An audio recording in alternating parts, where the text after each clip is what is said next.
Day 6 Calgary, we're off barrel 2, heat 8.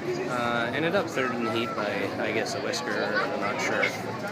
4/100ths, 13th for the day. 13th for the day. All the horses ran pretty good.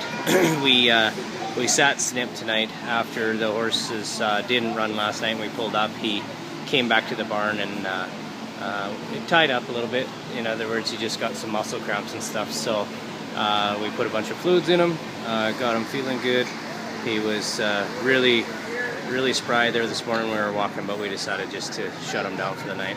So Blue Line on right lead, Reefer Red on left lead, Manny and go ahead, I'm just recording.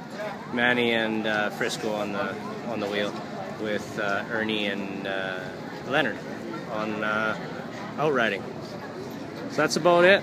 It was a decent night. See you guys tomorrow night.